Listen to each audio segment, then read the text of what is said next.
जब काठमाडौँका सुकुम्बासी आमाहरूले न्यानो खोजिरहेका थिए, बालेन शाहले ओत होइन डोजर पठाए। थापाथलीका 145 गरीब परिवारमाथि जसरी आतंक मच्चाइयो, त्यो दृश्यले हिटलरको नाजी क्याम्पको झल्को दिन्थ्यो। भोट माग्दा गरीबको चमेली गाउने बालेन कुर्सीमा पुगेपछि गरीबको यमराज बने। उनको 8 करोडको गाडीको सिसाबाट हेर्दा गरीबको टिनको छाप्रो शहरको कुरूप दाग देखियो। तर उनले देखेनन् त्यो छाप्रोभित्र पनि नेपाली नागरिकको सास चलिरहेको थियो।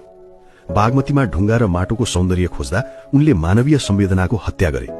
उनको नजरमा सुकुम्बासी र फोहोरमा कुनै फरक छैन। दुवैलाई उनी उठाएर फ्याँक्न चाहन्छन्। आज उनी झापामा हात जोड्दै गएका छन्। काठमाडौँमा आगो लगाएर उनी झापामा डडेलो सल्काउन आउँदैछन्। बाघले आफ्नो छाला फेर्ला, तर शिकार गर्ने बानी फेर्दैन। बालेन निर्माण गर्ने इन्जिनियर होइन, गरीबको घर भत्काउने विध्वंसकारी हुन्। जुन हातले भोट हाल्यो त्यही हात भाँच्न आदेश दिने निर्दयी शासकलाई झापाले चिन्नुपर्छ। बालेनलाई भोट दिनु भनेको आफ्नै घरको जगमा डोजर चलाउन अनुमति दिनु हो। काठमाडौँले भोग्यो, अब झापाले नभोगोस्। आफ्नो बास र माटोको रक्षा आफै गरौं।